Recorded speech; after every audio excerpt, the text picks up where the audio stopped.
지극히 높은 주님의 낮이 성소로 들어갑니다. 세상의 신을 벗고서 주 보좌 앞에 엎드리리. 내 주를 향한 사랑과 그 신뢰가 사그러져 갈 때 하늘로부터 이곳에 장막이 덮이네.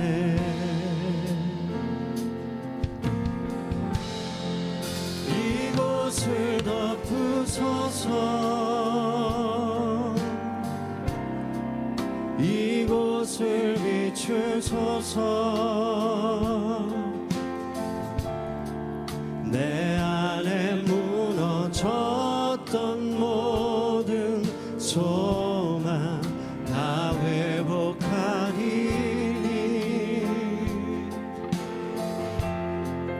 이곳을 지나소서. 이곳을 만지소서. 온 맘과 힘을 다해 오직 주만 다 경배합니다. 이 시간 우리의 오른손을 높이 들어서 이곳을 덮으소서. 이곳을 비추소서. 내 안에 무너졌던 모든 소망 다 회복하리니. 이곳을 지나소서. 이곳을 만지소서. 온 맘과 힘을 다해 오직 주만 다 경배합니다. 할렐루야. 만물의 창조자를 찬양합니다. 우리 다시 한 번 더 박수로 주님께 영광 돌리십시다. 아멘.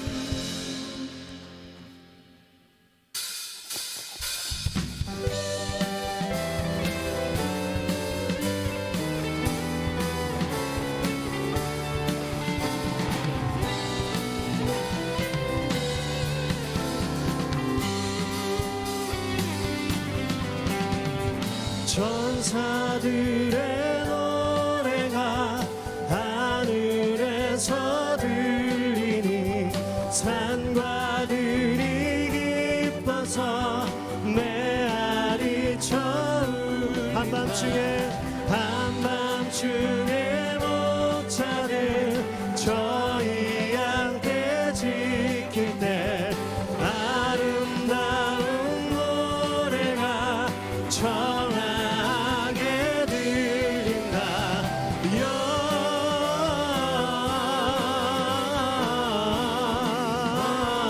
영광을 높이 계신 주께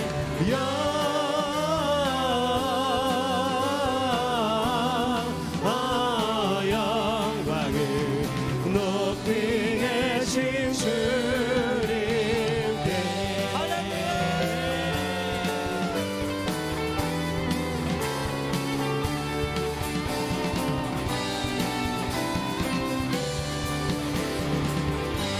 베들레헴 달려가.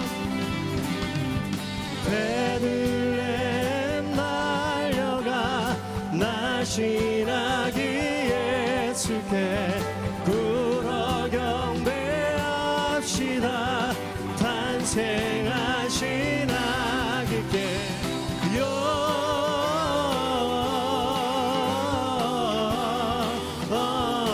영광을 높이 계신 주께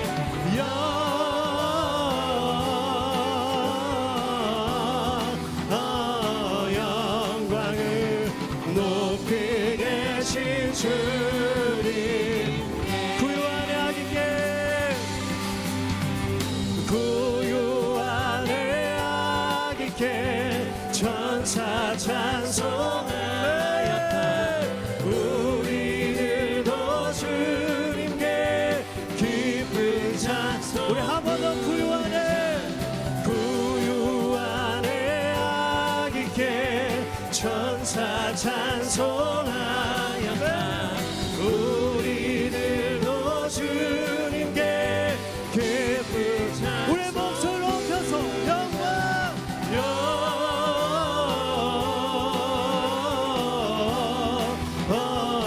영광을 높이 계신 주께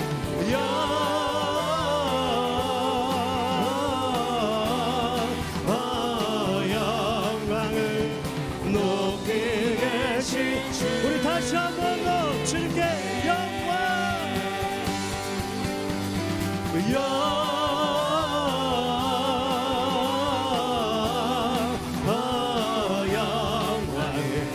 높이 계신 주께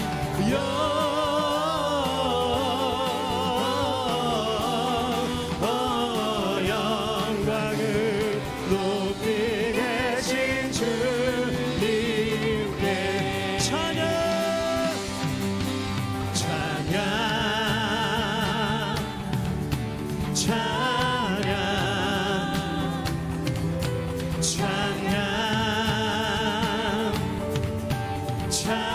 우리 다시 한 번 더 찬양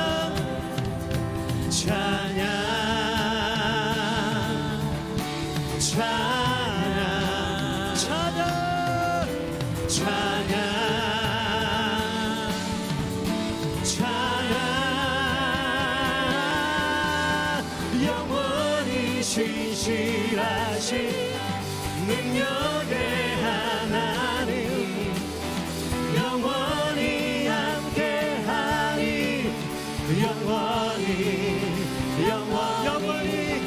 영원히 신실하신 능력의 하나님 영원히 함께하니 한 번 더 영원히 신실하신 능력의 하나님 영원히 함께하니 영원히 할렐루야 영원히 신실하신 주님께 우리 함성과 박수로 영광 돌리십시다 할렐루야 계속해서 자리에 앉으셔서 주님 경배하시겠습니다.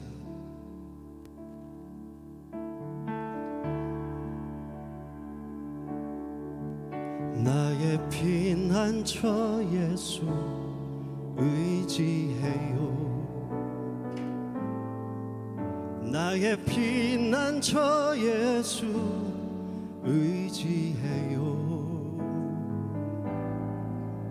나의 가는 길에 거센 바람 몰아쳐와도 나의 피난처 예수 의지해요 나는 영원히 주님 나는 영원히 주님 사랑해요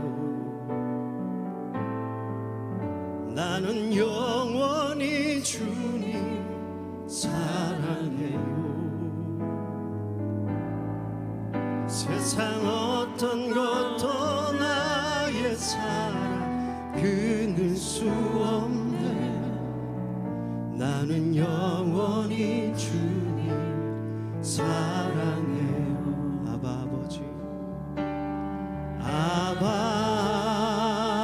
아버지 나를 사랑하시니 나의 모든 것 주께 드려요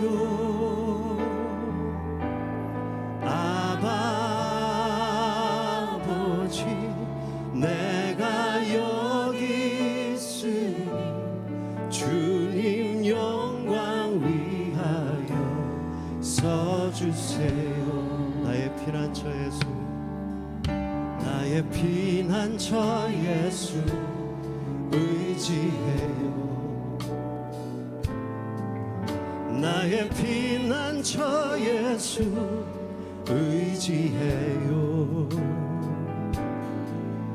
나의 가는 길에 거센 바람 몰아쳐와도 나의 피난처 예수 의지해. 우리 가슴에 손을 얹고 나는 영원히 주님, 나는 영원히 주님 사랑해요.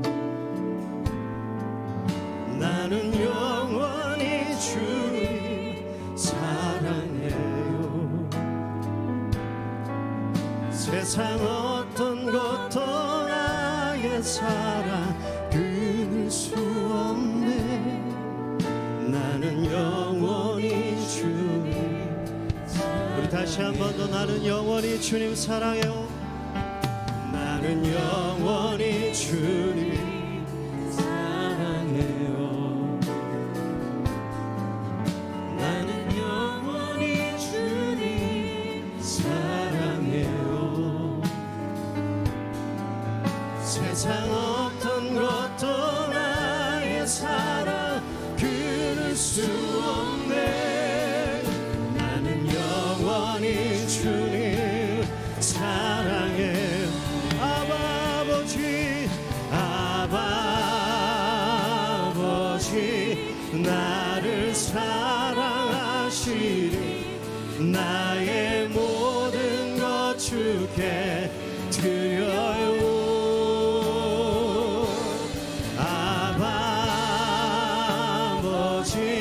내가 여기 있으니 주님 영광 위하여 서주세요. 나는 영원히 주님 사랑해요.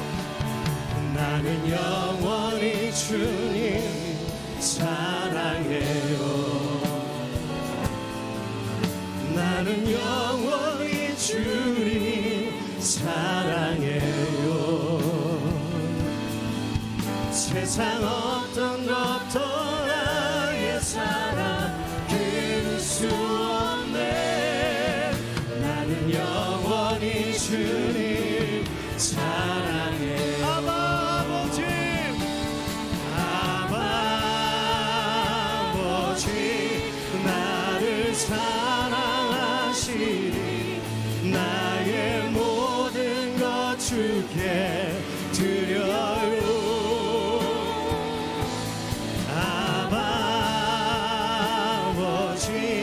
내가 여기 있으니 주님 영광 위하여 서주세요. 아버지, 아버지 나를 사랑하시니 나의 모든 것 주께 드려요.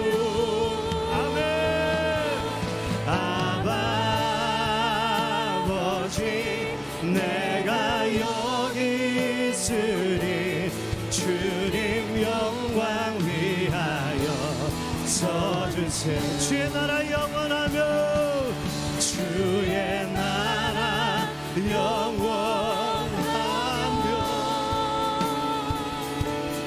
그의 영광 무궁하리.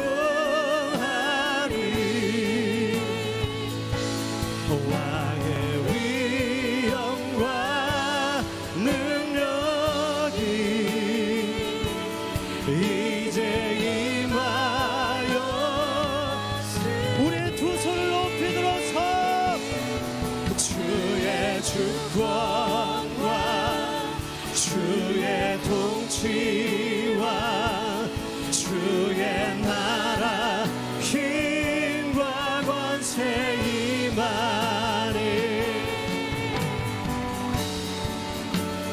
예수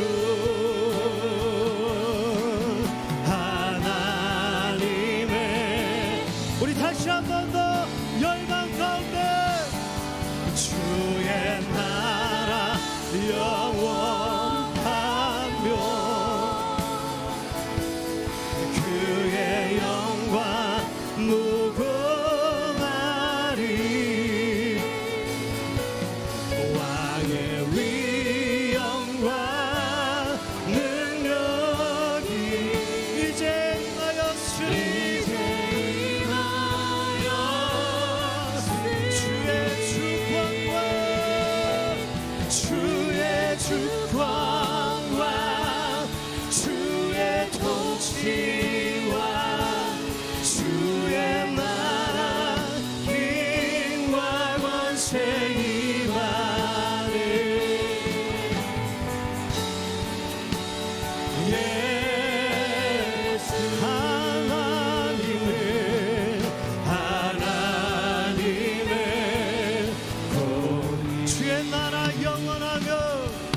주의 나라 영원하며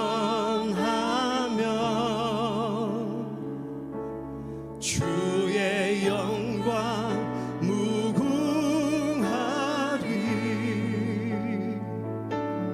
왕의 위엄과 능력이 이제 임하였으니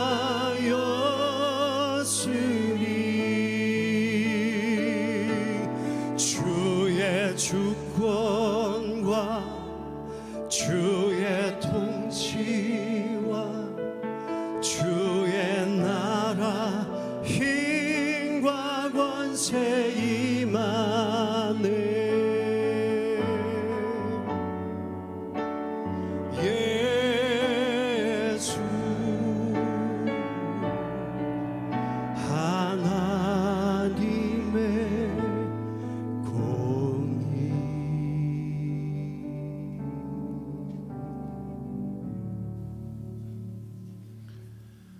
할렐루야. 하늘 위에 높으시고 땅 위의 모든 권세보다 강하시며 저희들의 영원한 기업이 되시는 하나님을 찬양합니다. 올해도 어김없이 낮에는 구름 기둥으로 밤에는 불 기둥으로 저희들의 삶을 인도하신 하나님께 존귀와 영광과 찬송을 올려드립니다. 저희들이 온 마음과 정성을 다하여 기쁨으로 찬양을 올려드리며 주님 앞으로 나아갑니다. 주님 홀로 영광 받으시옵소서. 저희들의 연약함을 아시는 주님, 세상의 풍조에 휩쓸려 무엇을 입을까, 무엇을 먹을까, 무엇을 마실까 걱정하며 분주하게 살아왔던 삶을 회개합니다. 마음으로 행동으로 입술로 지은 모든 죄를 회개합니다. 주님, 저희들의 지난 삶을 용서하여 주시옵소서. 오늘의 교회를 하나님의 선교 증인으로 불러주신 주님, 이재훈 위임 목사님, 이명성 담당 목사님, 모든 교역자 그리고 능동적인 리더십을 세우시고 복음의 사명을 감당케 하시니 감사합니다. 더욱더 주님의 음성에 귀 기울이며 순종하며 소명을 충실히 감당하도록 예수님의 은혜로 충만히 채워 주시옵소서. 그리스도의 담대한 증인들이라는 주제로 작은 예수 40일 새벽 기도회를 은혜 가운데 시작하게 하심을 감사드립니다. 주께 기도하며 말씀을 읽으며 남은 한 해를 되돌아보게 하옵소서. 2024년 새해에 소명과 헌신으로 하나님 앞에 결단하는 복된 시간이 되게 하옵소서. CGN TV를 통한 전 세계 미디어 선교, 도란노 해외 선교회와 오늘의 선교 재단을 통한 땅끝까지 복음 전도, 성도들이 저마다 굵은 땀방울의 헌신으로 더 멋진 세상을 통한 섬김과 나눔의 삶이 더욱더 풍성해지게 하옵소서. 복음 콘텐츠 풍당을 통해 지역계와 하나님의 말씀을 나누는 은혜의 통로로 사용하옵소서. 하나님, 준비하는 교회 이전 과정을 주관하여 주시고 성령으로 역사하여 주옵소서. 준비하는 과정마다 우리 모두 기도를 토대로 바닥을 다지고 든든한 기둥을 연합함으로 세워가게 하옵소서. 모든 성도가 한마음 한뜻으로 뜨겁게 예배하고 기도하며 감사와 기쁨으로 준비하게 하옵소서. 예수 그리스도를 영접하는 새 생명 축복이 오늘 교회에 차고 넘치게 하옵소서. 순 예배와 성도 간 교제를 통해 기초가 튼튼한 공동체가 되게 하옵소서. 성령의 은사를 사모하며 기도하며 훈련받아 세상으로 복음을 흘려보내는 교회가 되게 하옵소서. 만복의 주제이신 하나님, 선교사님들을 세우시고 이 땅에 보내주시사 기나긴 역사의 우상숭배와 죄악의 어둠과 가난의 굴레에서 벗어나 진리와 자유를 누리게 하시고 도움을 받는 위치에서 다른 나라에 도움을 주는 대한민국으로 인도하신 하나님, 2024년 새해에는 마지막 때의 거룩한 제사장 국가로 더욱 성장하게 하옵소서. 전 세계 각처에 섬기는 선교사님 사역과 선교사님을 위해서 기도합니다. 주님의 말씀으로 선교하는 곳에 임하는 하나님의 뜻을 잘 분별케 하시며 영육간 강건함을 허락하여 주옵소서. 중국 신익의 송영근 최종근 선교사님, 그리고 세네갈의 정직한 정결한 선교사님, 그리고 가정을 지켜 주옵소서. 서산 누리엠 센터를 통해 이주민 선교의 소망을 갖게 하신 하나님, 온누리 교회의 선교 대회를 본받아 굳건히 세워지게 하옵소서. 서산 태안 당진 지역의 이주민을 향한 하나님의 선교 사역이 성령의 단비처럼 촉촉히 스며들며 성장하게 하옵소서. 함께 기도하고 동역할 선교자들을 헌신자들을 보내주시사 이주민 선교의 좋은 모델로 성장하게 하옵소서. 대학 청년 공동체를 기도합니다. 예수 그리스도의 은혜, 뜨거운 열정을 품고 지역사회 청년 복음화를 위해 섬기는 청년들을 축복하옵소서. 미래를 준비하는 청년, 국방의 의무를 다하는 청년을 기억하여 주시고 그들의 미래 위에 평안으로 함께 하옵소서. 사랑의 하나님, 공동의회와 성탄절 2부 행사를 준비하게 하시니 감사합니다. 엔젤트리 행사로 사랑의 섬김과 나눔을 실천합니다. 주님의 사랑과 복음이 세상 속에 흘러가 열매를 맺게 하옵소서. 주소리 찬양사역팀의 준비된 찬양을 주님 기뻐받아 주옵소서. 예배를 위하여 준비하는 손길, 돕는 손길마다 주님 기억하여 주시옵소서. 삶 속에서 평안함을 만나 주시고 대대손손 영생의 축복이 누리게 하옵소서.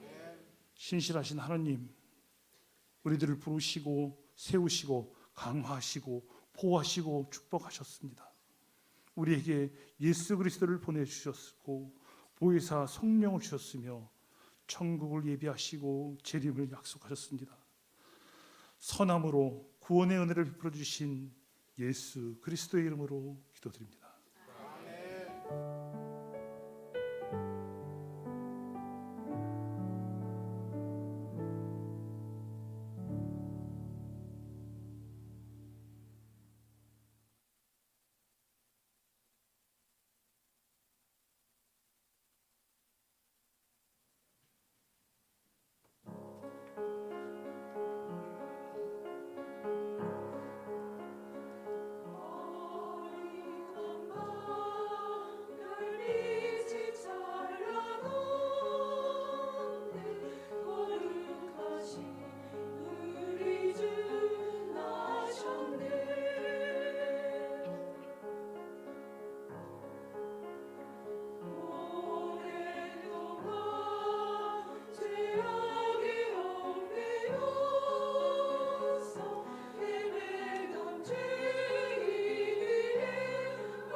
할렐루야.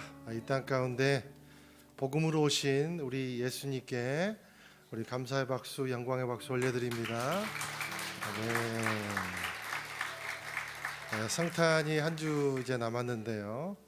우리 예수님의 사랑을 나누는 귀한 한 주 되기를 바랍니다. 우리 좌우에 계신 분들하고 인사 나누시겠습니다.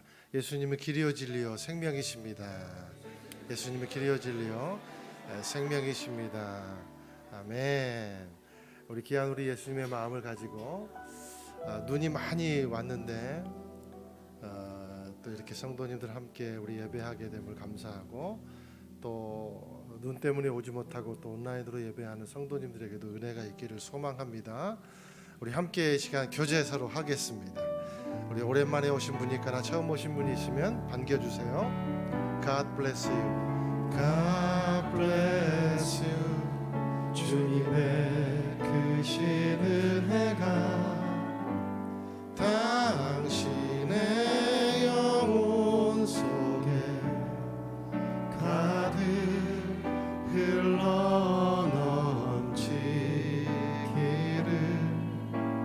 당신의 몸과 마음 붙드시며 행하는 그 모든 것을 지키시며 보호하시고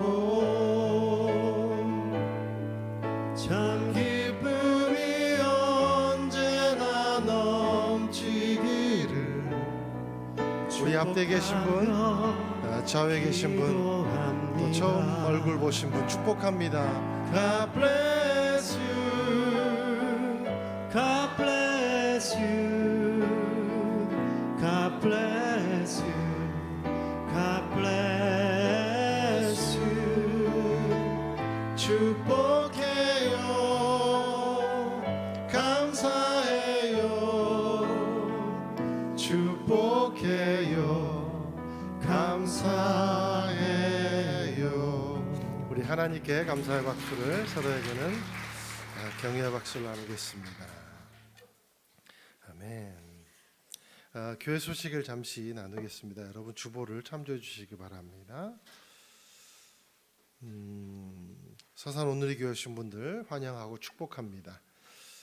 공동체에 소속되기 원하시는 분이 있거나 교회에 대해서 궁금하시면 우리 예배 끝나고 본당 앞에 행복홀이 있습니다. 거기서 만남 가져주시면 감사하겠습니다.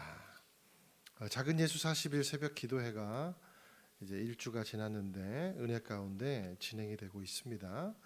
1월 20날까지 40일 동안 진행이 되겠고요. 오전 5시부터 오셔서 개인 기도하실 수 있고 예배 시작은 5시 30분에 시작이 됩니다. 토요일은 대학 청년부 본부 대학 청년부에서 자체 주관하는 예배이므로 각 가정에서 드리시기를 원하시고요. 그리고 또 1월 20날 마지막 날에는 우리가 담임 목사님 직접 인도하십니다. 그래서 마지막 날에는 다 나오셔서 그렇게 예배함으로 40일 새벽 기도회를 마치기를 원합니다. 성탄절 행사 안내를 드립니다. 이번 성탄절 예고해드린 대로 광고해드린 대로 24일 주일에 6시에 있겠고요. 또 상품 접수를 수요일까지 받습니다. 이번 주 수요일까지 받습니다. 그래서 여러분들 섬기는 마음으로 헌신해 주시기 바라고요. 엔젤 트리가 지난주에도 그 엔젤 트리가 24일 주일까지 선물을 꼭 제출하셔야 된다고 합니다. 이제 여러분들 다 이렇게 갖고 가셨는데 선물 제출을 행복홀에다가 저희들이 해주시면 저희들이 전달을 하도록 하겠고요. 그 혹시라도 물건을 구매하실 때 3만 원에서 5만 원 정도 사이로 구매해 주시기 바라고 너무 과한 이렇게 금액은 저희들이 지출하지 않았으면 좋겠습니다. 그래서 다시 한 번 더 광고를 드리면 5만 원 이상 넘지 않게 저희들이 선물을 해서 준비해 주시면 감사하겠습니다. 그렇다고 또 5천 원 막 이렇게 하면 안 되고요. 그래서 3만 원에서 5만 원 정도 상당의 선물을 준비해 주시기 바라고 또 중요한 거는 제출을 하실 때 반드시 그 제출자 또는 사연 번호를 반드시 기입해야 된다고 합니다. 왜냐하면 그냥 주시면 저희들이 어디로 갈지 모르니까요. 그래서 여러분 반드시 기입해 주시기 바랍니다.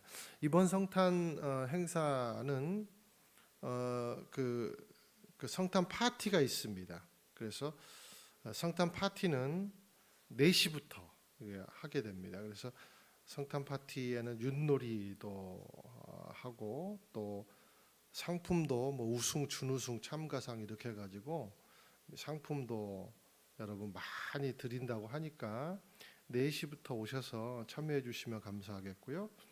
또 오시는 분들은 햄버거와 음료수를 또 간식을 저희들이 제공해 드린다고 하니까 여러분 관심 가져주시기 바랍니다. 성탄 새벽송에 많은 가정들이 신청해 주셔서 감사합니다. 사업처와 그리고 개인 가정별로 저희들이 일정을 이렇게 진행하도록 하겠습니다.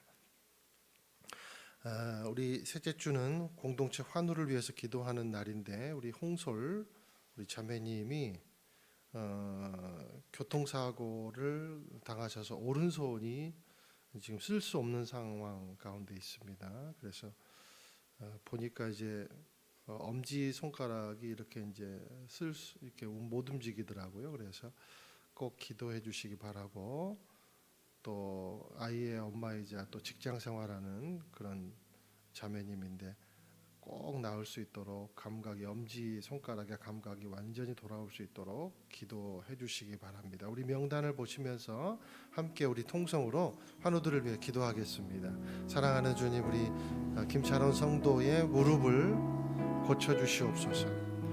김영호 성도의 주님 모든 염증이 사라지게 하시고 우리 박정임 성도의 알츠하이머를 하나님께서 깨끗이 씻어주시고 또 가정을 위로해 주시옵소서. 우리 경성도 루게릭병을 하나님께서 친히 만지시고 예수 붙잡을 수 있도록 축복해 주시고 우리 최명희 성도의 모든 면역 체계들이 회복될 수 있게 해주시고 우리 장기자 성도님의 몸과 육신의 정신의 나약함을 하나님께서 완전히 치유해 주시고 우리 편은정 자매님의 우리 성도님의 암을 하나님께서 깨끗하게 씻어주시고 정말 인간이 할 수 없는 그 일을 하나님이 하셨다고 말할 수 있는 그 신비로운 주님의 섭리를 기적을 경험할 수 있도록 붙잡아 주시고 우리 홍솔 성도의 주님 엄지손가락 그리고 오른손을 하나님께서 친히 피 묻은 손으로 안수해 주셔서 깨끗하게 씻음받고 가정을 섬기고 또 직장을 섬길 수 있도록 주님 인도하여 주시옵소서. 사랑하는 주님, 질병의 고통을 겪고 있는 환우들을 위로하여 주시옵소서. 크고 작은 질병 때문에 또 갑작스러운 사고 때문에 고통을 당하고 있는 하나님의 사람들을 기억해 주시고 주님이 부어주시는 기적을 맛보게 하여 주시옵소서. 예수님의 이름으로 기도드립니다. 아멘. 하나님께서 우리 기도를 들으신 줄로 믿습니다. 오늘 주신 말씀 함께 나누겠습니다. 창세기 45장 1절에서 8절까지 말씀을 교독하도록 하겠습니다. 요셉이 자기에게 시종 드는 사람들이 있는 앞에서 더 이상 자신을 억제하지 못하고 소리쳤습니다. 모두 내 앞에서 물러가라. 그의 곁에 아무도 없게 되자 요셉은 자기 형들에게 자신이 누구인지를 밝혔습니다. 그리고 너무나 큰 소리로 우는 바람에 이집트 사람들이 그 소리를 들었고 바로의 궁정에서도 그의 울음소리를 들었습니다. 요셉이 자기 형들에게 말했습니다. 제가 요셉입니다. 아버지께서 아직 살아계십니까? 그러나 형제들은 요셉 앞에서 너무 놀라 도저히 대답을 할 수가 없었습니다. 요셉이 형제들에게 말했습니다.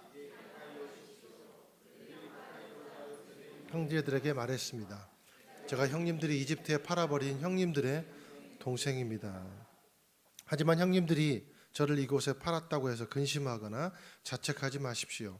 이는 하나님께서 생명을 구하시려고 저를 형님들보다 먼저 여기로 보내신 것이기 때문입니다.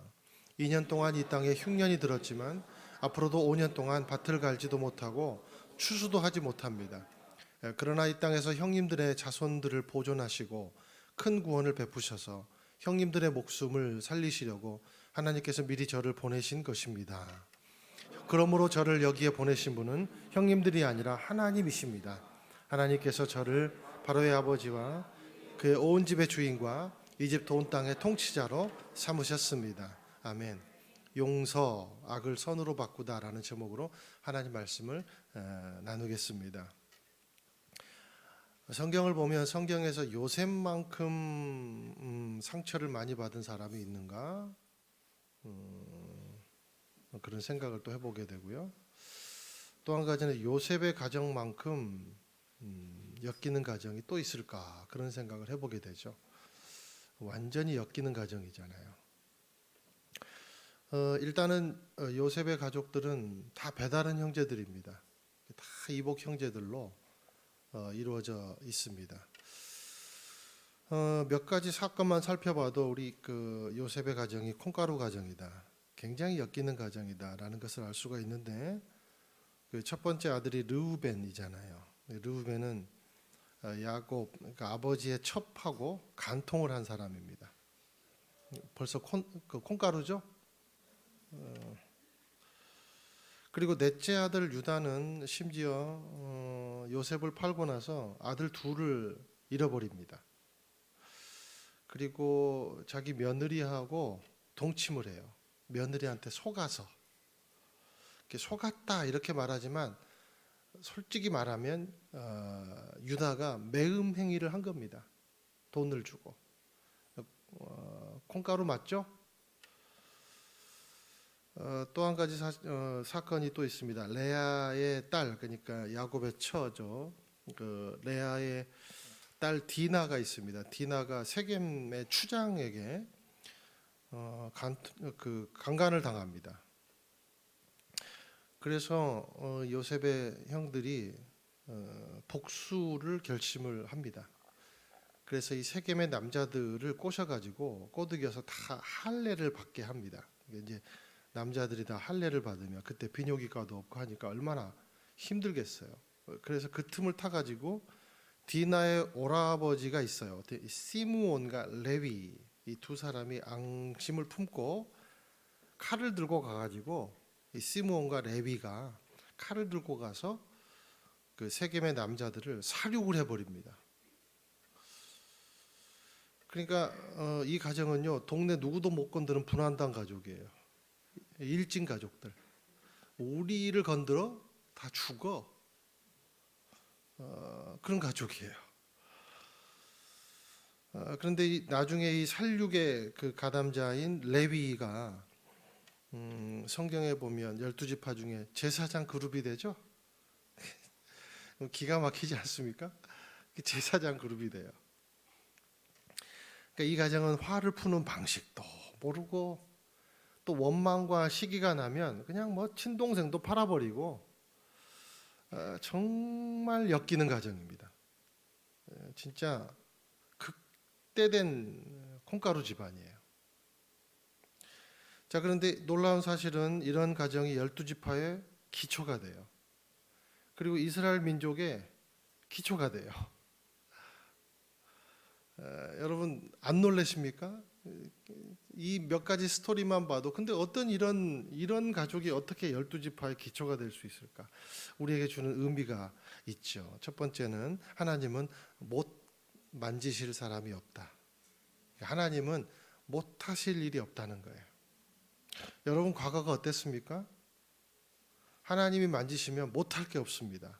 이것을 믿게 되시기를 축원드려요. 그래서 우리의 세워짐은 온전히 하나님의 100% 수혜를 받은 거예요. 우리는 1%도 없어요. 하나님이 만지신 것입니다. 그래서 우리가 예배자가 된 거예요. 두 번째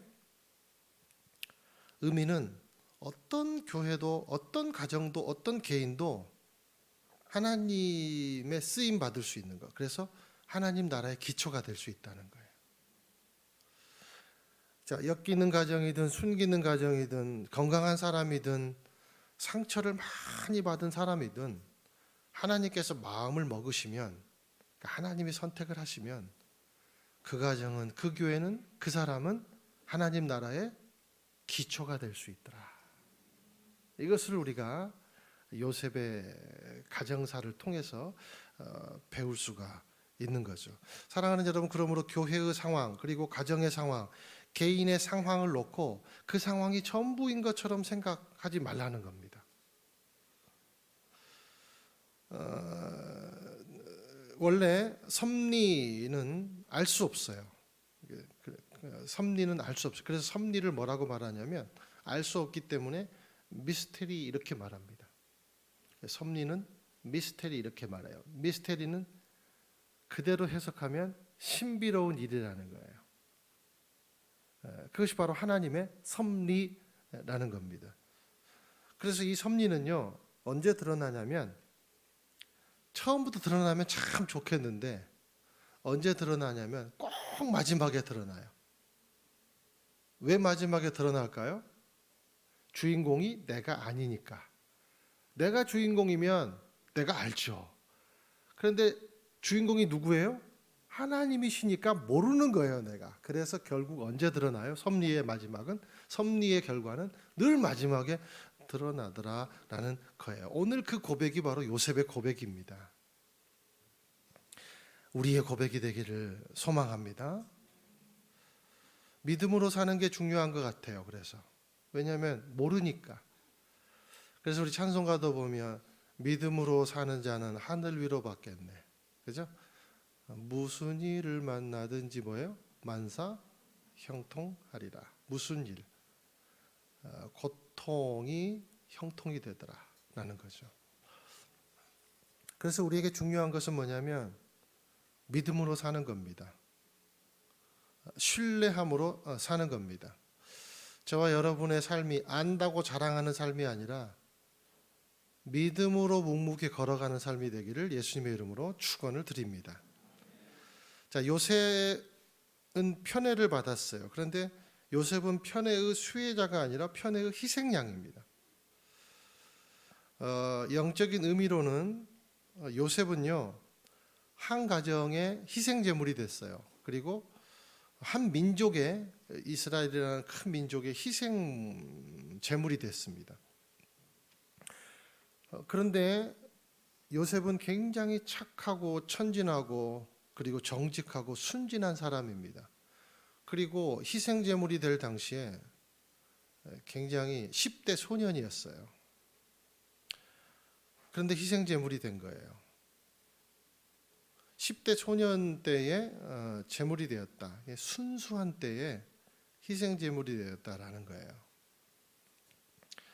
예수님도 점도 없고 흠도 없는 독생자이십니다. 그런데 점투성이이고 흠투성이인 죄인들을 인해서 희생제물이 되지 않습니까?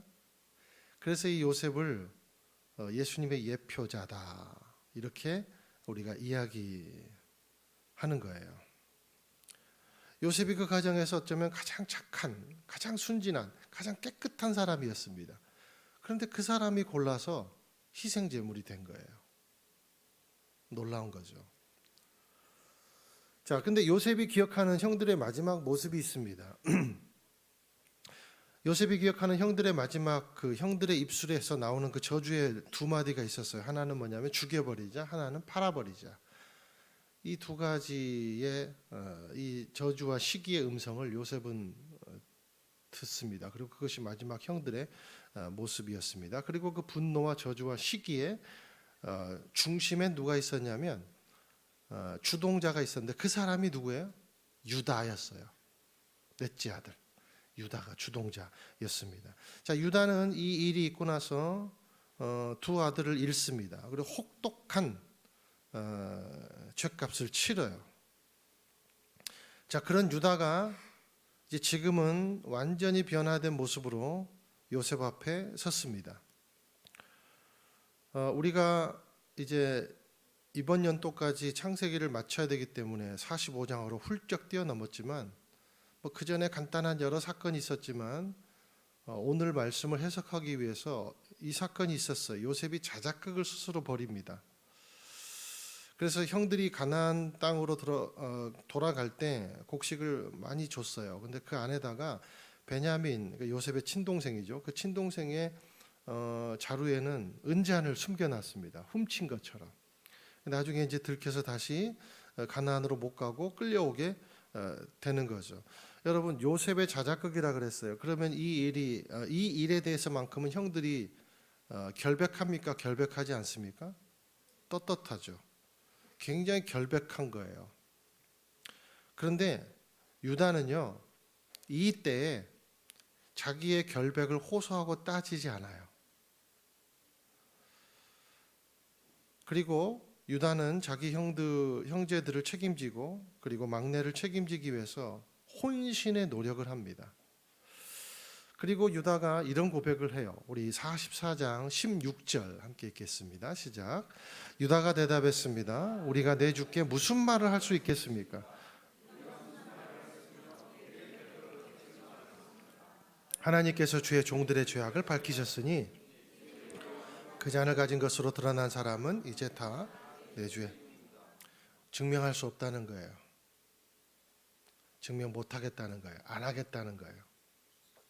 그 대신 무슨 말을 하냐면 하나님께서 주의 종들의 죄악을 밝히셨다 이렇게 말해요. 유다는 지금 자신들의 결백을 주장하는 것이 아니라 하나님께서 우리의 지난날 요셉을 팔아버린 그 죄악을 이렇게 드러내시는구나 이렇게 해석을 했어요. 그러니까 결국 은잔을 훔치지 않고 이 일에 대해서는 우리가 정말 분명하게 결백하지만 그러나 이 일을 당하고 보니 그 옛날 동생을 팔아버렸던 그 죄악을 하나님께서 지금 이런 과정을 통해서 물으시는구나라고 발견을 하고 그 고백을 요셉한테 하고 있는 겁니다. 유다는요 아버지에 대한 태도도 달라졌습니다. 효자가 됐어요. 아버지의 근심을 굉장히 걱정을 합니다. 지금 이제 유다의 모습은 악의 주동자에서 선의 이제 주동자로 바뀐 것이죠. 이것이 누구의 은혜입니까? 하나님의 은혜입니다. 왜냐하면 하나님께서 유다의 마음속에 자각심을 주셨어요. 회개의 마음을 주셨어요. 그래서 이 하나님께 대한 이 자각이 어떤 행동으로 이어지냐면 자기 희생이라는 행동으로 이어지는 거예요. 사랑하는 여러분, 자기 희생과 섬김의 마음은 언제 생깁니까? 내가 마음 먹는다고 생기지 않아요. 그거 오래 못 가요. 우리가 사랑하는 여러분, 우리가 성도로서 공동체로서 삶을 우리가 같이 살고 서로 나눌 때 자기 희생과 섬김은 언제 생기는가? 그 훈련을 어떻게 하는가? 자기 희생과 자기 섬김의 그 섬김의 훈련을 어떻게 해야 되는가? 그것은요 하나님께 대한 철저한 자각으로부터 생겨나요. 예수님처럼 하나님을 자각하고 계신 분이 없습니다. 자, 모든 사람들이 하나님을 알고는 있어요. 그러나 하나님을 자각하지는 않아요. 그런데 예수님은 그 시대에 하나님을 자각한 유일한 사람, 유일한 한 분이셨죠. 그 자각이 어떻게 여러분 이어집니까? 내가 섬김을 받으러 온 것이 아니라 도리어 섬기려 왔다. 자기 희생으로 이어지는 거죠. 그러므로 철저한 자기 희생과 섬김은 하나님을 자각하는 것에서 나온다는 거예요. 저 여러분이 하나님을 아는 것에서 그치는 것이 아니라 하나님을 자각하게 되기를 원합니다. 그것이 다른 말로 경외라는 거예요. 임마누엘을 내가 하나님 앞에 신전 의식을 가지고 산다는 거죠. 자, 이제 또 볼까요? 창세기 44장 34절에서 33, 34절입니다. 시작. 그러니 제발 이 아이 대신 이 종이 내 주의 종으로 여기 남게 하시고 이 아이는 자기 형들과 함께 고향으로 돌아가게 해주십시오.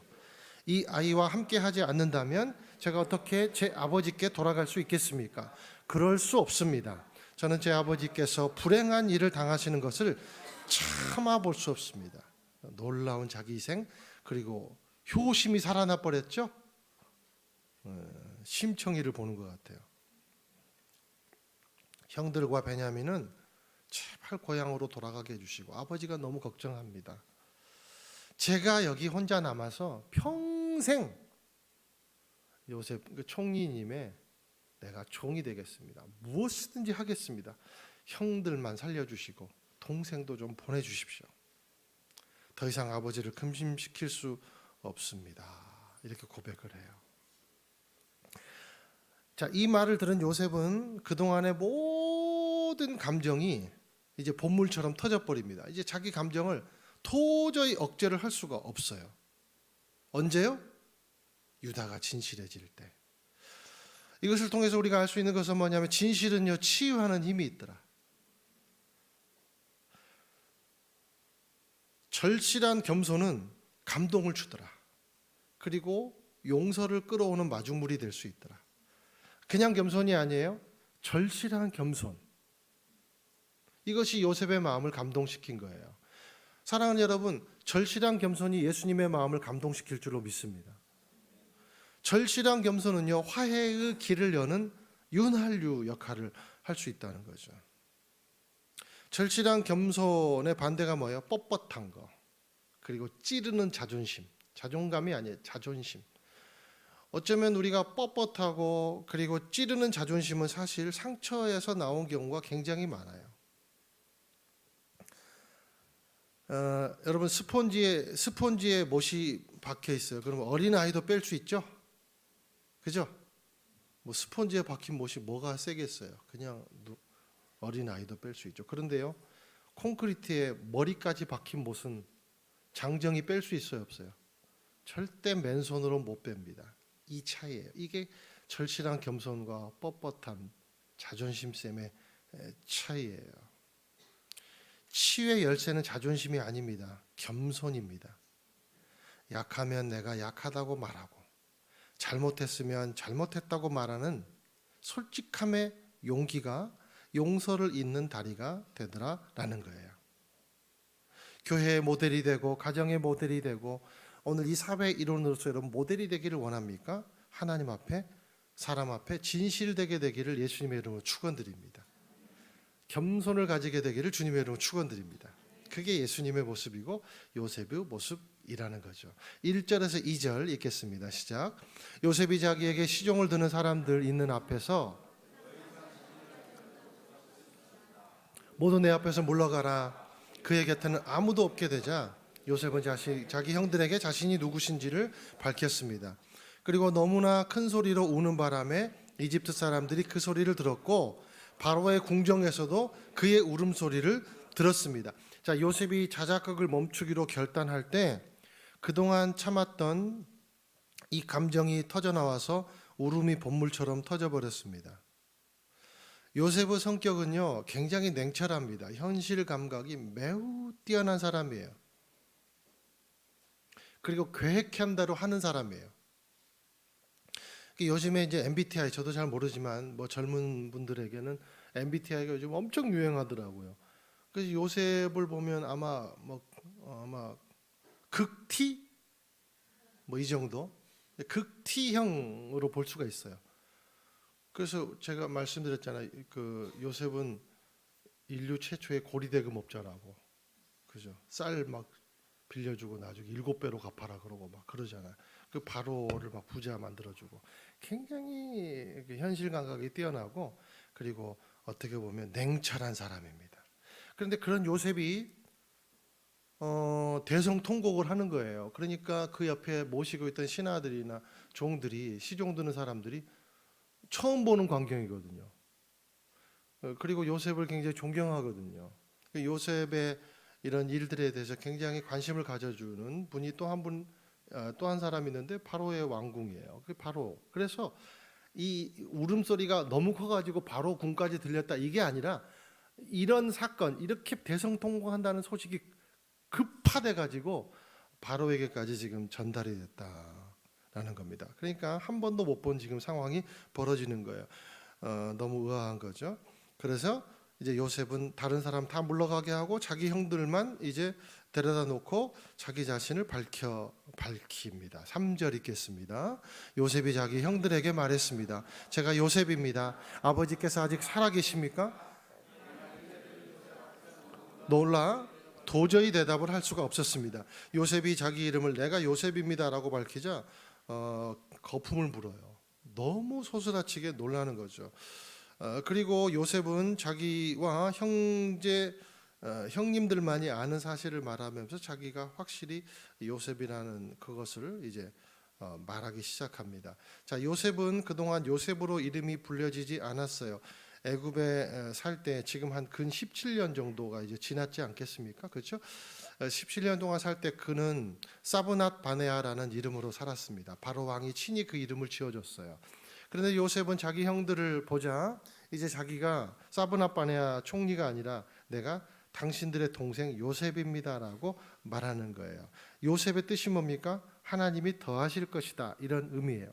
그러니까 자기 자신이 내가 요셉입니다라고 말을 할 때 그 속에 있는 선포가 뭐냐면 하나님의 섭리가 내 안에 있습니다. 나는 하나님이 섭리하는 인생입니다라고 스스로 지금 선포하는 거예요. 이 말이 내가 요셉입니다라고 말하는 겁니다.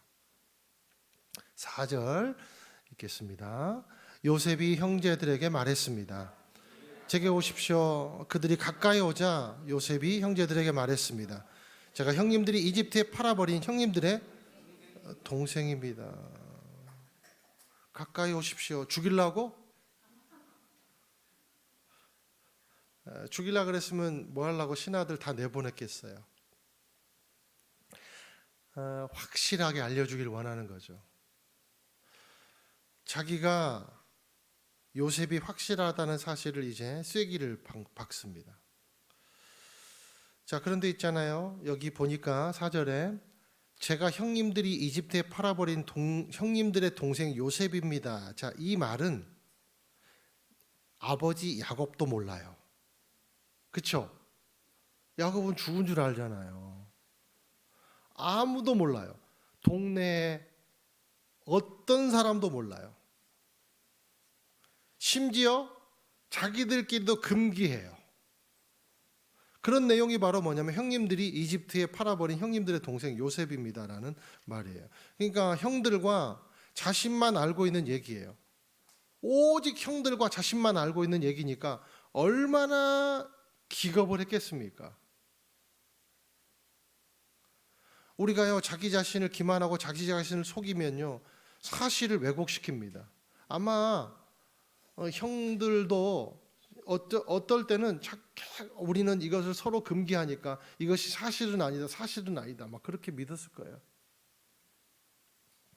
그런데 요셉이 말을 하니까 얼마나 기겁을 했겠어요. 자, 이 가정에 또 한 가지 역기능적인 요소가 있는데 그것은 바로 덮어두는 거예요. 덮어두는 거. 여러분, 큰 죄일수록 덮어두는 것을 선호하죠. 우리는. 그렇죠? 큰 죄일수록 덮습니다. 덮고 가는 것이 형들 사이의 룰이었습니다. 그리고 금기시하는 것이 바로 서로에 대한 예의였습니다.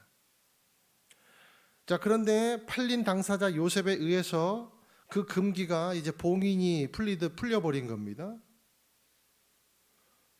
이들은 끝까지 못 덮어요. 여러분, 우리가 끝까지 덮을 수 있는 죄는 없습니다. 예수님이 아시고 하나님이 아시니까.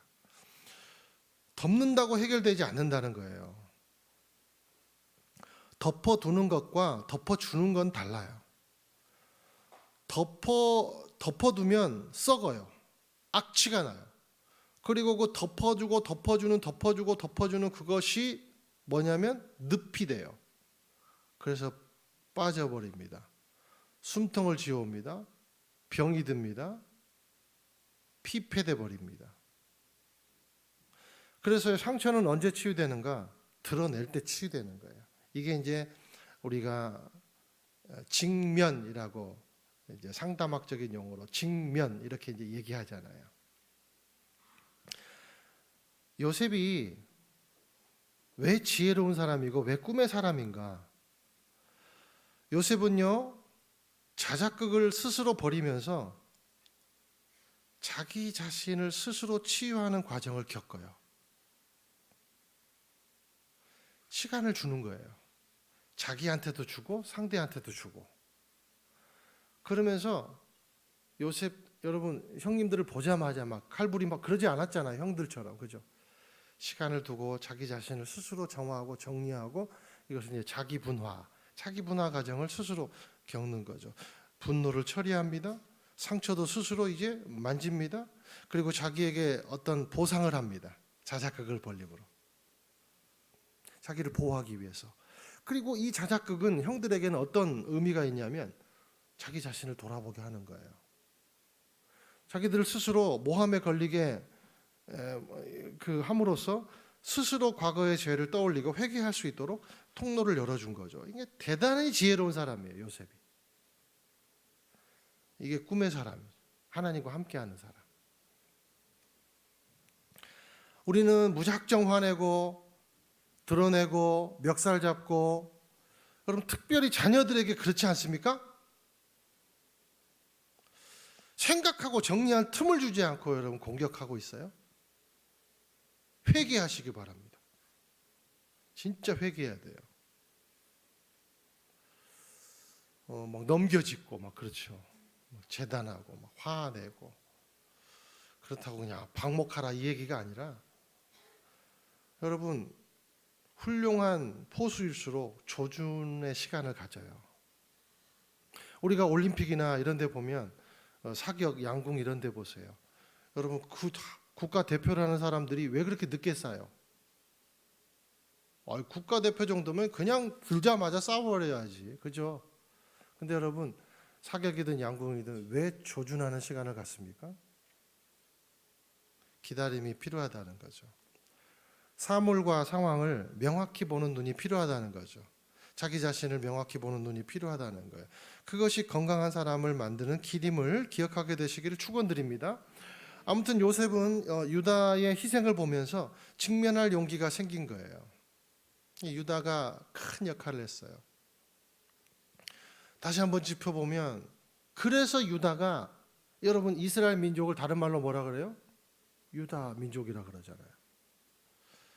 하나님은 과거의 죄를 묻기도 하지만, 그리고 대가를 반드시 치르기도 하지만, 잘한 거에 대한 엄청난 상을 주시는 분 같아요. 그래서 유다가 이 자기 희생, 자기 섬김, 그러니까 자기 희생과 희생과 섬김이라는 이 태도를 하나님은 굉장히 좋아하시는 것 같아요.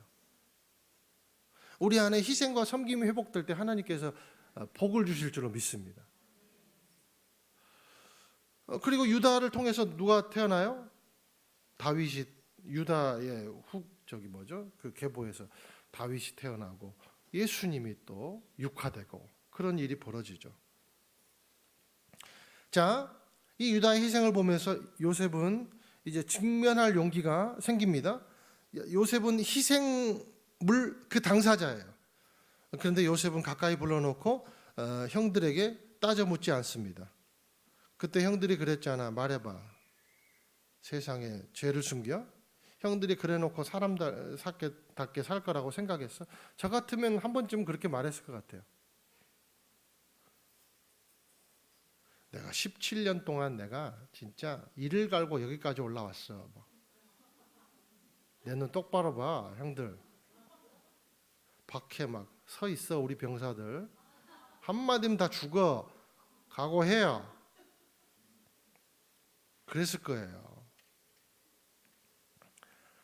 근데 요셉은 충분히 시간을 두고 자기 분화 과정을 겪고 자기를 돌아보고 형들에게 용서할 기회를 주고 했기 때문에 그는 화를 낼 이유가 없는 거예요. 정리가 됐으니까. 자, 무엇이 그런데 자, 이제 지금부터 중요한 거는 우리가 요셉처럼 용서하자. 우리가 요셉처럼 사랑이 많은 사람이 되자. 백날해도 안 돼요. 그 우리가 말로만 됩니까? 그러니까 지금 우리가 이 포인트에서 중요한 건 뭐냐면, 어떻게 요셉이 사랑의 사람이 되고 용서의 사람이 될 수 있었을까라는 것을 우리가 지금 취득해야 되는 거예요. 자, 어떻게 이 요셉이라는 사람이 그렇게 사랑이 있는 사람, 그리고 용서하는 사람이 됐을까? 어떻게 조건 없는 그 사랑을 형들에게 베풀 수 있을까? 여러분 얼마나 트라우마가 있겠어요. 자기를 팔아버렸는데, 그런데 어떻게 그 용서할 수 있을까? 우리가 이것을 잡아야 돼요. 그것은 뭐냐면 해석의 힘이 있어요. 저를 따라 하십시오. 해석의 힘. 오늘 이것이 가장 중요한 겁니다. 자, 요셉은 어떻게 해석했습니까? 이 해석이 그를 용서의 사람으로 만들었어요. 우리 5절에서 8절 읽습니다. 시작. 하지만 형님들이 저를 이곳에 팔았다고 해서 근심하거나 자책하지 마십시오. 이는 하나님께서 생명을 구하시려고 저를 형님들보다 먼저 여기로 보내신 것이기. 흉년이 들었지만 앞으로도 5년 동안 밭을 갈지도 못하고 추수도 하지 못합니다. 그러나 이 땅에서 형님들의 자손들을 보호하시고 큰 구원을 베푸셔서 형님들의 목숨을 살리시려고 하나님께서 미리 저를 보내신 것입니다. 그러므로 저를 여기에 보내신 분은 형님들이 아니라 하나님이십니다. 하나님께서 저를 바로의 아버지와 그의 온 집의 주인과 이집트 온 땅의 통치자로 삼으셨습니다. 해석의 힘. 요셉은 말해요. 근심하거나 자책하지 말아요. 형들한테. 용서한 거예요. 화해의 손길을 이제 먼저 청한 거죠. 자, 피해자입니다. 그런데 피해자가 먼저 손 내민 거예요. 왜? 힘이 있기 때문에. 어떤 힘이요? 해석의 힘이 있어서. 우리가 이것을 통해 알 수 있는 것은 뭐냐면 가해자보다 힘이 있는 것은 사실상 피해자예요. 이해가 안 되십니까? 가해자보다 힘이 있는 것은 사실상 피해자예요. 가해자는 이미 가해를 함으로 힘을 잃어버립니다. 피해자는 피해를 봄으로 힘을 얻습니다. 이것이 섭리의 역설이고 해석의 역설이고 이것이 사랑의 역설이에요. 여러분 볼까요? 예수님은 가해를 당하신 분이에요. 그죠? 예수님은 가해를 당했습니다. 그런데 그가 골고다 언덕으로 끌려가면서 죄인들을 향해서 이렇게 말합니다. 하나님, 저들을 용서해 주십시오. 저들이 하는 일을 알지 못합니다.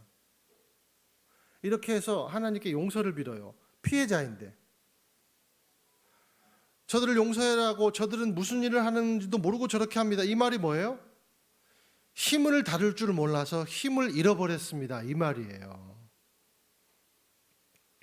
예수님은 겸손하셔서 피해자가 되셨습니다. 결국 누가 용서합니까? 사랑의 힘을 많이 가진 자, 그리고 피해를 보고도 피해의 의미를 해석해낼 줄 아는 자가 용서하는 거예요. 그러니까 예수님의 마지막 일정이 뭐예요? 내가 승리했다. 결국 누가 승리해요? 피해를 입은 사람이 승리하는 거예요. 이게 해석의 역설이에요. 이게 섭리의 역설이에요. 피해를 봤다고 생각하는 분이 계십니까? 절대 피해보지 않았다는 사실을 알게 되시기를 축원드립니다. 힘을 얻은 거예요. 하나님의 섭리의 힘을 내가 얻어낸 거예요. 옳은 해석에서 옳은 사랑이 나와요. 무조건 사랑이면 편애예요. 조건 없는 사랑과 편애는 달라요. 요셉은 조건 없는 사랑의 힘을 가졌습니다. 바로 예수님의 사랑을 요셉이 보여준 거예요. 여러분, 우리가 사랑을 해도 해석 잘하고 사랑하기를 바랍니다. 상대방은 전혀 그게 아닌데 나는 막 사랑한답시고 해석 잘못해가지고. 그건 그냥 내 이익이에요. 이는 하나님께서 생명을 구하시려고 저를 형님들보다 먼저 여기로 보낸 것이기 때문입니다. 자, 이런 요셉의 해석은 요셉이 형들을 용서하고 자신의 삶의 과정과 결과를 내가 주인공이 아니니까, 그래서 끝에 가보니까 알게 되겠구나, 알았구나, 이거였구나, 해석이 된 거예요.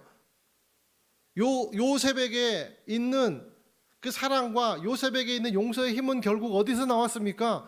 내 인생의 과정과 내 인생의 결과를 해석해낼 줄 아는 해석의 힘에서 나왔다는 거예요. 그것이 뭐예요? 하나님의 섭리구나. 모든 것은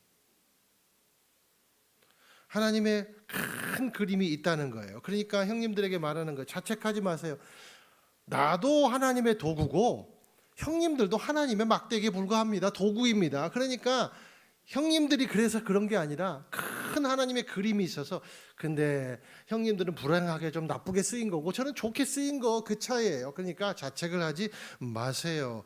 그러는 거예요. 자, 그러나 이 땅에서 형님들의 자손들을 보호하시고 큰 구원을 베푸셔서 형님들의 목숨을 살리시려고 하나님께서 미리 저를 보내신 것입니다.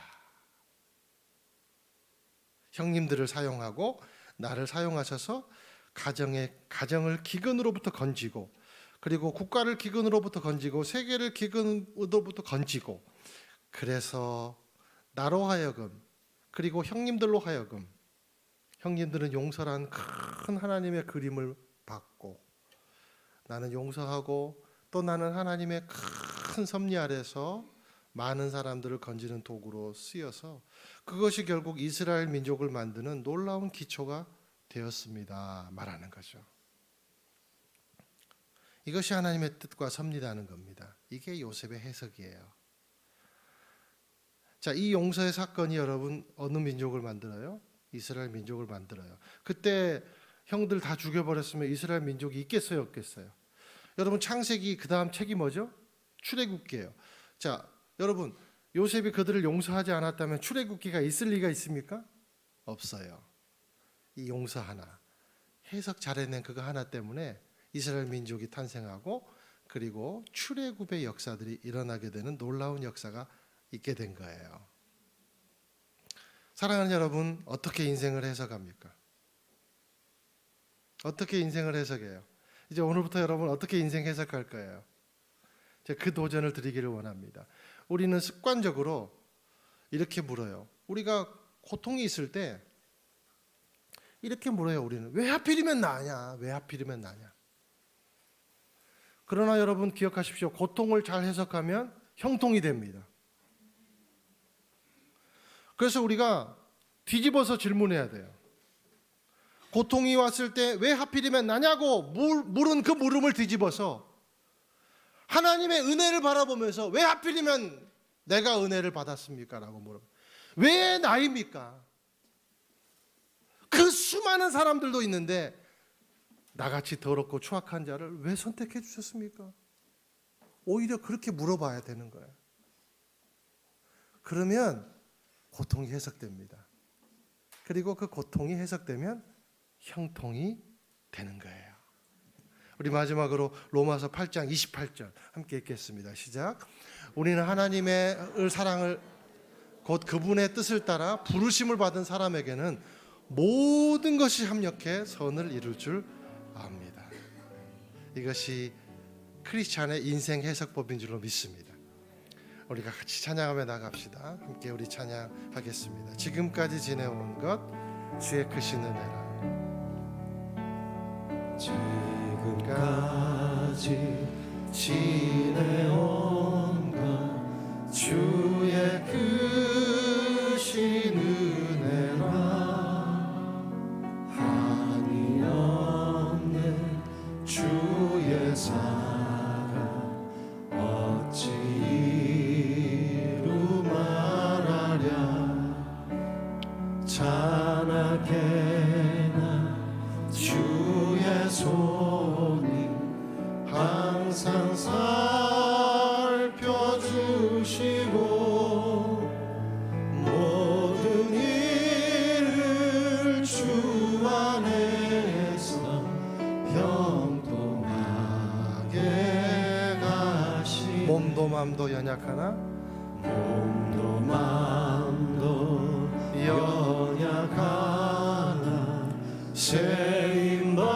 세임받아 살았네. 물 붓듯이 부으시는 주의 은혜 족하다. 사랑 없는 거리에 난 험한 산길에 맬 때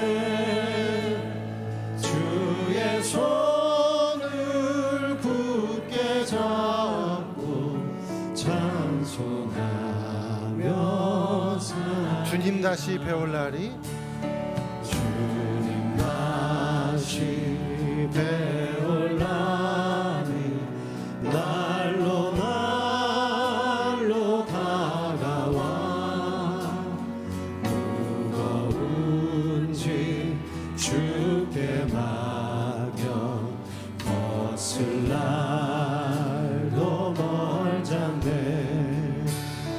나를 위해 예비하신 고향 집에 돌아가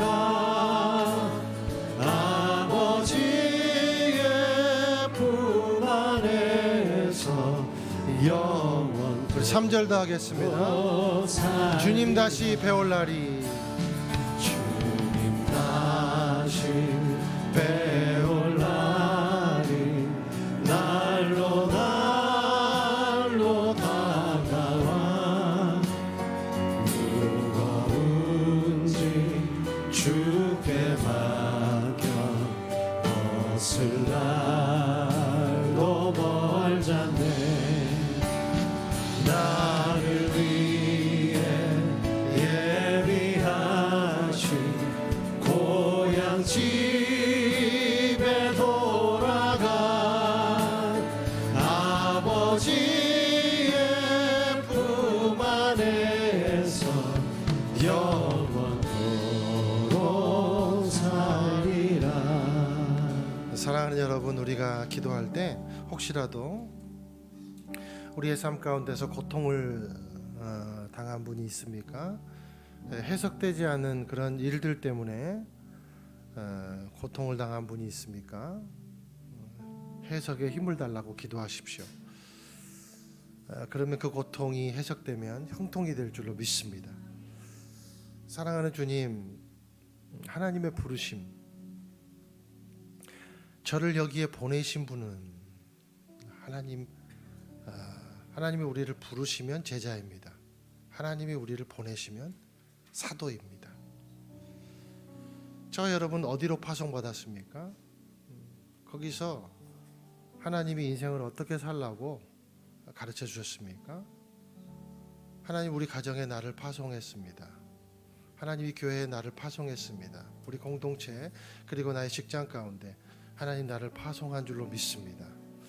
하나님, 그러므로 우리가 하나님의 섭리, 우리가 우리 자신이 주인공이 아니라 하나님이 주인공을 믿고 하나님의 섭리에 우리를 맡겨드림으로 말미암아 우리의 날마다의 모습들이 해석자라는 모습이 되기를 원하고 그런 태도가 되기를 원합니다. 나를 통해서 아주 많은 사람들이 복을 받는 놀라운 축복의 통로로, 형통의 통로로 사용되기를 원합니다. 하나님, 우리 가정이 하나님 나라의 기초가 되기를 원하고 우리 교회가 하나님 나라의 비전을 이루어드리는 기초가 되기를 원합니다. 우리 가정이 그런 가정이 되기를 원합니다. 아버지 하나님, 내가 그런 아버지 하나님, 하나님의 자녀가 되기를 원합니다. 부르신 곳에서 예배하게 인도하여 주시옵소서. 인생을 잘 해석해내므로 말미암아 아버지 하나님, 고통을 통해 형통으로 가는 인생이 되게 하여 주시옵소서. 우리 주여 한번 외치고 동성으로 기도하며 나갑시다. 주여, 자비하신 하나님 아버지, 그렇습니다. 하나님 아버지, 나의 인생에 당한 모든 아버지 하나님, 인생의 생사고락의 문제들을 가지고 아버지 하나님, 이제 하나님의 섭리입니다. 하나님의 뜻 안에 내가 있습니다. 고백함으로 말미암아 힘을 얻고 용기를 얻어 형통으로 가는 길을 가게 인도하여 주시옵소서.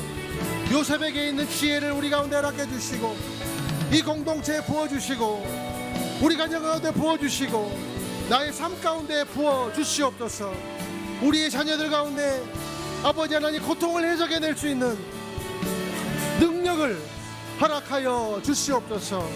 아버지, 붙잡아 주시옵소서.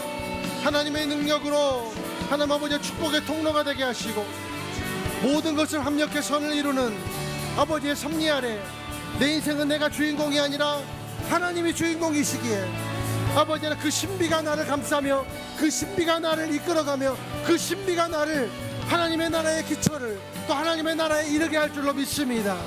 주님, 인도하여 주시옵소서. 아버지 하나님, 우리 교회를 통해서 역사하실 주님, 일을 이루실 주님, 복을 내려주시고 아버지 하나님, 우리 서로가 아버지 하나님 서로 용납하고 용서하고 아버지 하나님, 하나님의 섭리 안에 있다는 사실을 인정하며 나아갈 때 아버지, 우리 교회가 하나님의 나라를 이루는 비전을 이루는 그런 기초가 될 줄로 믿습니다. 역사하여 주시옵소서. 축복하여 주시옵소서. 하나님, 기도합니다. 우리의 차세대 우리 자녀들에게 인생을 해석할 수 있는 지혜를 주십시오. 고통이 없는 세상은 없는데 아버지 하나님, 우리의 자녀들이 고통을 당할 일이 있을 때 고통을 하나님의 섭리로 잘 해석해내고 형통으로 가는 주의 자녀들이 되게 해주십시오. 하나님, 우리가 하나님의 뜻 안에, 하나님의 섭리 안에 있는 존재라는 것을 늘 지각하고 서로를 대할 때 우리가 용서의 공동체, 사랑의 공동체, 하나님의 뜻을 따라 나아가는 그런 공동체가 될 줄로 믿습니다. 하나님, 그 하나님의 섭리 아래 있을 때 하나님 아버지, 우리가 하나님의 나라의 기초가 되는 교회가 되고 기초가 되는 가정이 되고 하나님의 나라를 여는 그런 우리의 삶이 되기를 믿습니다. 주님 인도하여 주시옵소서. 특별히 이 시간에 해석할 수 없는 고통을 당한 성도들에게 해석의 능력을, 해석의 힘을 주셔서 자신을 용서하고 타인을 용서하고, 그래서 그 고통이 소통이 되며 형통이 되는 놀라운 기회를 열어 주시옵소서. 예수님의 이름으로 기도드립니다. 아멘. 다 함께 일어나셔서 봉헌 찬양 드리시겠습니다.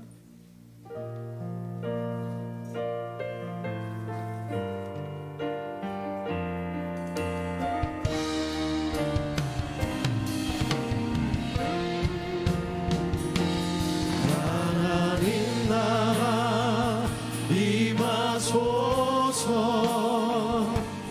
영광과 존귀 능력과 위엄 놀라운 사랑의 기적의 하나님 지금 이곳에 오소서. 하나님 나라 임하소서.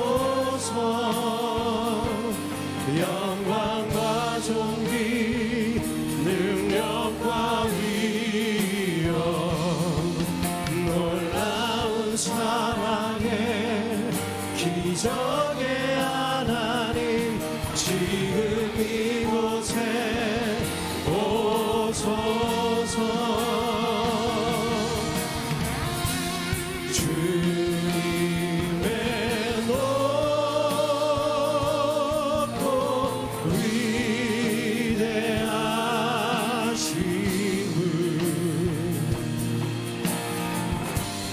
내 영혼이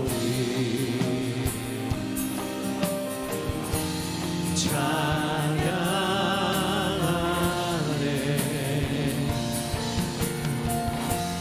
주님의 높고 위대하심을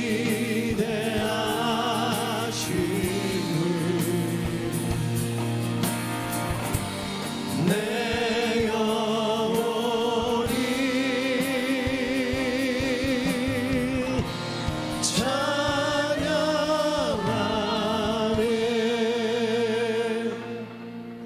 자비하신 주님, 우리의 삶에서 당한 모든 일들이 하나님의 섭리 가운데 있다는 사실을 주님 인지하고, 그리고 하나님의 뜻으로 해석해냄으로 말미암아 주님 형통이 되는 길을 가기를 소망합니다.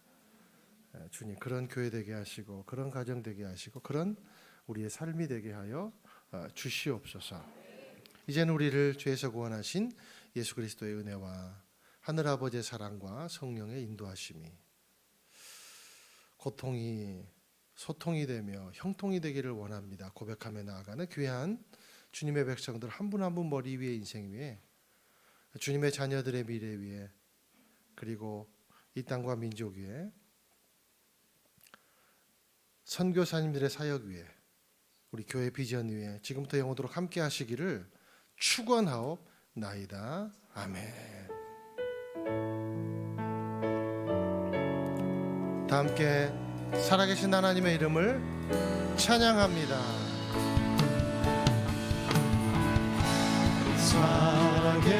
살아계신 주 나의 참된 소망 걱정 근심